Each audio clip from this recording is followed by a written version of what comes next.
Hi guys, and today we're back with another FIFA 21 video. Today we're going to be discussing the new cards that have been released and their stats, having a look at what's kind of out there. We're going to be using Footbin to analyse them, and just have a look at a few players that I think may be good. Before we get into the video, if you could make sure to like and subscribe, that would be greatly appreciated. And that's, I suppose, it really. So let's get into the video. FIFA 21 release. It's around the corner, it's not far away. We've got card announcements finally. They've released all the icons except from the new ones, and they've released. So I think I can go version and just go gold or gold. So the icons, I'm going to move out of the way and just have a look firstly at the highest rated cards that have been announced. So obviously it starts with Messi. Messi's the #1 player this year. So if we just load him up, I think I can do a comparison. So we'll have a look at Messi first anyway. Here's Messi. This is his face card for FIFA 21. 85 pace, which consists of 91 acceleration and 80 sprint speed. And I think the 91 acceleration is going to be that's what is good about him. He's so quick off the line, and his ball control is so good. When you combine that down below with his dribbling stats, like his agility, he'll turn so well and balance. He's just not going to be knocked off the ball. He's going to be incredible. It's Messi. There's no point us mucking around and having a look, or mucking around and thinking he's no wit. There's no point us mucking around and acting like he's going to be a bad card. He's going to be quality. And I'm going to put him alongside his rival, which is Cristiano Ronaldo. So the difference between them on sprint speed is Messi gets up to his top speed very quickly, whereas it takes Ronaldo a little bit longer. But when he's full sprint, Ronaldo is substantially quicker, 91 sprint speed. When you come down to the shooting, Ronaldo has a better shot on him. I'm surprised he's got, like, it's the long shots he's shorter at and volleys, I suppose. But he's a lot better at penalties, and his finishing and positioning is incredible. Both really good cards again. I like comparing them silly. Messi's got the passing and the dribbling down, which makes sense. But Ronaldo does have 87 agility, so he's gonna feel good on the ball. Balance is a lot lower, so I think he may get knocked down a bit quicker. Or it may just be turning, may feel a little bit slower. It's whether they've sorted out the difference in kind of heading this year. I've seen a lot of the obviously game changers talking about heading in the beta being really good, so it all depends. Ronaldo, obviously heading stats are incredible, but it's the physicality and the jumping. If heading is good this year, and Ronaldo, for example, can actually jump up and hit the ball in the back of the net with his head, unlike this year where it's been bloody awful, this could be an absolute game changer, and he'll be phenomenal. They're both going to be really good cards, and I think there's going to be ways that you can fit both in a team very easily. But back to the actual ratings, we're not going to go into every rating, just players where I think they've been kind of either done on a stat, I think they've been robbed, or I think they're kind of high rated when they should be a bit lower, or vice versa. So I'm going to have a look at Neymar Stats because I haven't yet. Yeah, he's so good. I think Neymar and Mbappe are going to be the one that makes you cry on Weekend League. It's the kid that you don't want to see ever again. He's just so good. It's the dribbling stats, and once again, he's really quick. So I think he could be incredible. But these are the obvious cards. It's one where I think every creator is going to be sitting there talking to you at the moment about cards and saying, this card's really good, look at it. And it's like, yeah, you know, they're near enough an in-game card now. Like, they're incredible cards. They're great players, and they come across that way. The ones you want to look at are kind of the lower rated ones that aren't usually as good, and hopefully you can get yourself a bargain there. So we go through. Mbappe, like I said, looks unreal. It's the sprint speed on him. It looks phenomenal, along with really good shooting. But I just wanted to see if there's anyone with kind of horrible pace. So the thing is, Casemiro's slow. He's always slow. But I used him this year and he was slow, and he was an absolute unit in the centre mid. But it all depends how gameplay is. If pace is the new meta, he could be useless and become SBC fodder for an 89 rated card early doors. Harry Kane's really slow, but me and one of my friends were discussing it. If Harry Kane can get past a man, the centre back's not going to catch him. If he's through and goal 1-on-1, yes. If he's running down the wing, and then you've got Kyle Walker chasing after him, he's not going to win the foot race, and that doesn't happen in real life. But if he goes past the defender as 1-on-1, centre backs aren't going to gun past him and catch up. it's one where he can hold him off. He's got the strength, so it could work out. And I'm really hoping big strikers are usable this year, because recently they haven't been. N'Golo Kante's taken a bit of a duck down here, but you put a shadow on him and he's going to be incredible. Kimmich has had a huge boost, up to 88 rate. He's a CDM as well. He's got the N'Golo Kante style about him. That's one where I want to compare it, actually. Let's have a look between the two, because I think he could be quite a similar player just in the Bundesliga. Obviously, I'd put a shadow on. At the moment, you can't. But yeah, personally, I'd put a shadow on him. I'd put a shadow on both of them. I'm going to be honest. I mainly do shadows and hunters, and I spend so many coins on them each year. So this year, I'm going to try not to do it as much. But total stats wise, Kimmich is the more all-round player. He's got more total in-game stats and total stats. But they're both 88 rated, so Kimmich is technically the higher rated player here. Pace-wise, absolutely Kante's game. He's only a couple less on the acceleration, so they should feel pretty similar on getting up to speed. But Kante's high sprint speed is a lot higher, so I think if a through ball comes in, you're going to want Kante going through, not Kimmich. However, if you can get them both in a team, I think they're going to be incredible. Shooting, Kimmich is always going to have. He's actually got quite decent long shots, and his attacking positioning is actually or just positioning in general, is actually very good, which I'm surprised at. I know it's just positioning, not attack. His positioning is very good, so he should feel very solid. And then Kante just falls off a bit, but overall, Kimmich is more the all-round centre mid than Kante. Kante is more, I suppose, ball-winning midfielder, whereas Kimmich can spray a ball, as shown here from his very, very good passing stats. On the ball, apparently, Kimmich is going to feel like a better player, higher agility.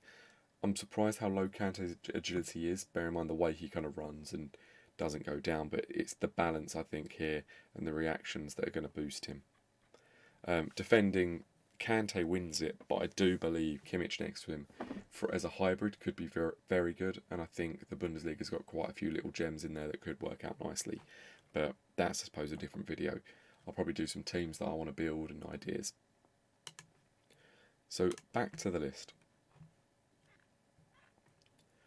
Eden Hazard's taken a hit, but he was always gonna. He's been injured for an entire year. I think he'll probably bounce back quite nicely, but he's still got very high pace.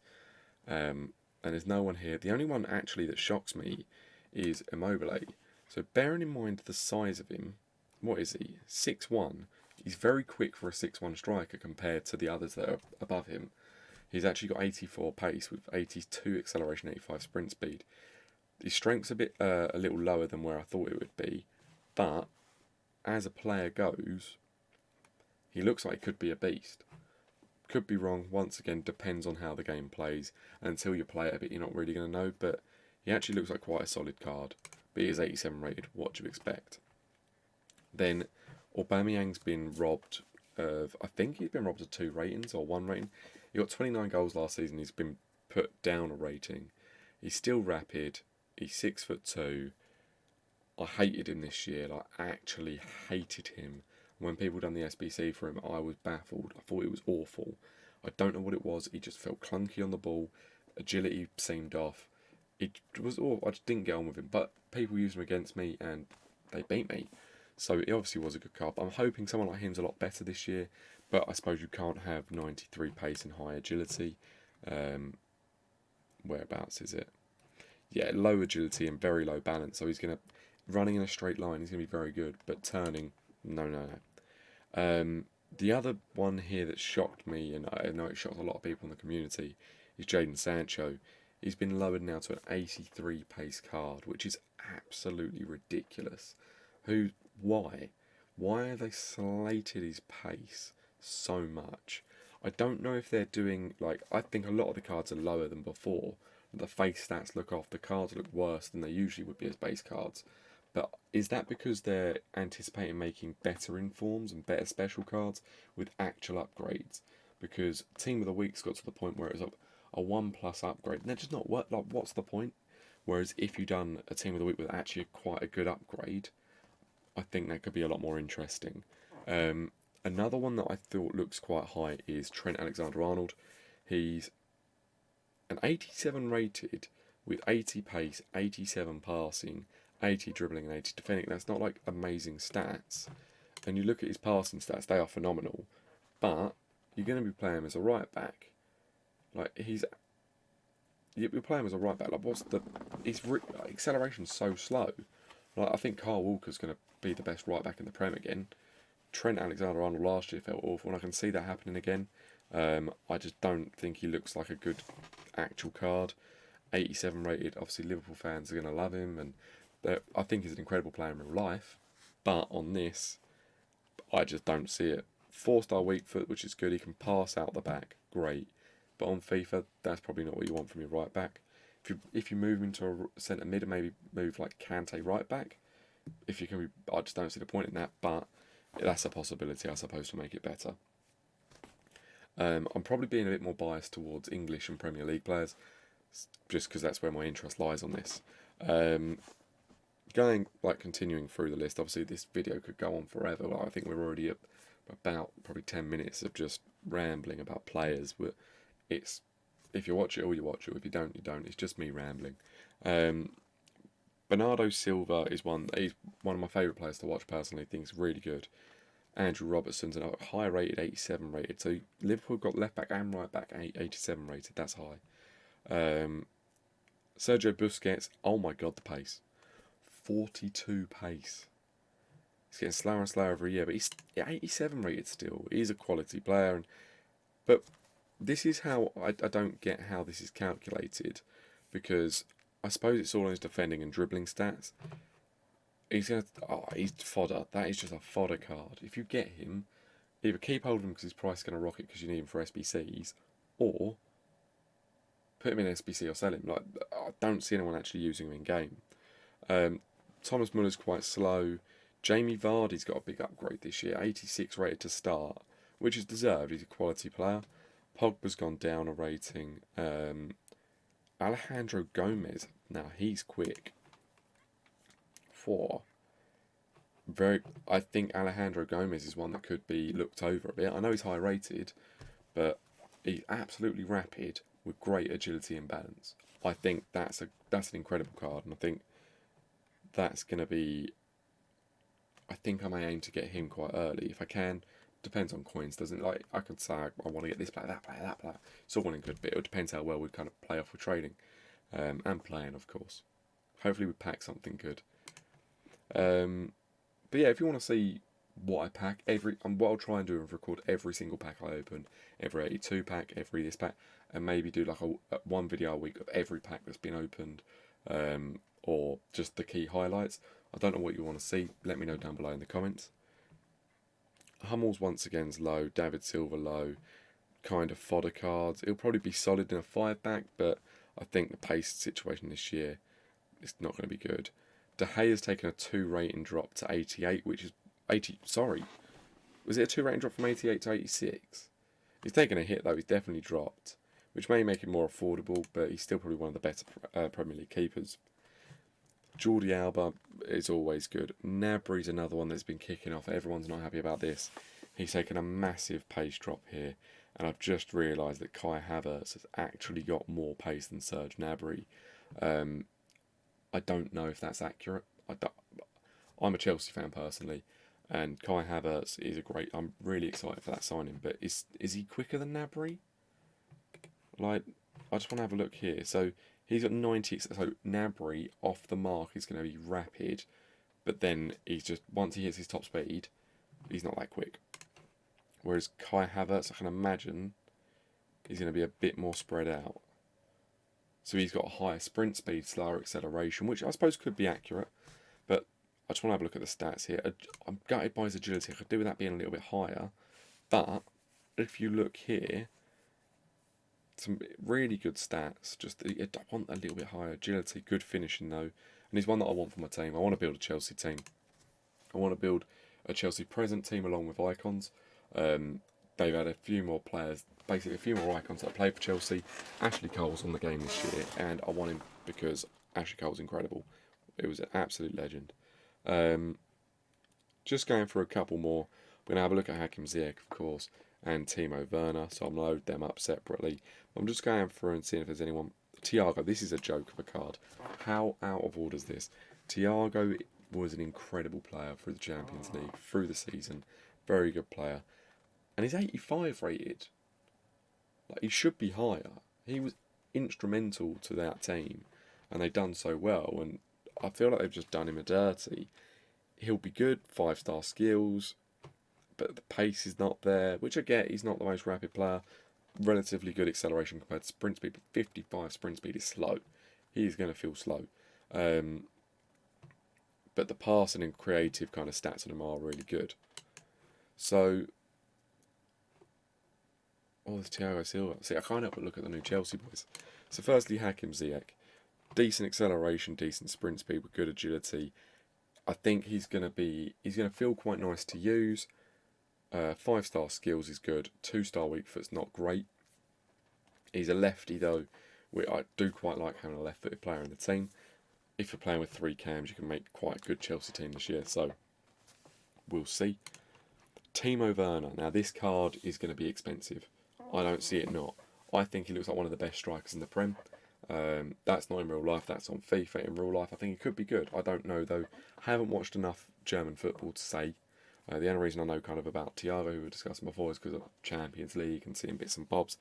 Timo Werner looks like he's a decent player. From what I've seen of him, he looks good, but only time will tell. He's absolutely rapid. He's got ridiculously 88 finishing. He's going to be horrible. Imagine having him up front, like managing to hybrid him, Neymar, and Mbappe into a team. The pace, the filth. But only time will tell. He might feel horrible in the game. You don't know. He might be too small. He might get bopped around. But he's 5'11", so he's quite big. 4-star weak foot's good. 3-star skills. I think he could be a good player. We don't know. Difficult to say. And then Thiago Silva, he's going to be fodder. I don't see him being used a lot. If he's packed early, he'll probably be used. But later down the game, he's just going to become null and void. I think a very good signing on Chelsea's part, bit of experience. But I think he's going to slide off the edge of a cliff on our Ultimate team.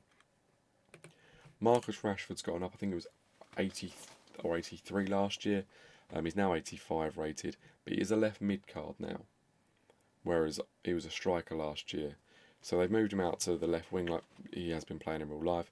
But he's got very good shooting stats, especially for a left winger. And he's absolutely rapid. And he's 6'1", so you can have like a wide target man. Going to be incredible. And then Leroy Sarnie, the man who left the Prem to go to Bayern Munich. He's rapid. He's got good shooting stats. He's agile. 4-star skills, 3-star weak foot. He's a left-footed player. He's 6 foot tall. You can have quite a tall actually front line this year. So with headers in mind and what people are saying about them, he would be great if you cross over to the back stick all the time, because he should be able to out-jump the fullback if that's who's marking him and kind of knock it in. For me, that's kind of all I'm going to cover. I know it's probably about a 20-minute video in total now, or coming up to. I'm not going to go into it all that much more. I just wanted to go through and kind of have a look at some of the players, and I thought I may as well go through it and have a chat with you guys. As always, make sure to like and subscribe. Comment down below what you think of the new player ratings, who's good, who's bad, anyone you think kind of a hidden gem. What I'm going to try and do is when more stats are released is go through it, have a look what players are out there, and hopefully get more of an idea of kind of a starting team we can build. Maybe build up 4 or 5 idea starter teams, put them up there ranging in budget, and we'll see kind of what we can do. But that's it. Thank you for watching. Make sure to like and subscribe, and I'll see you at the next video.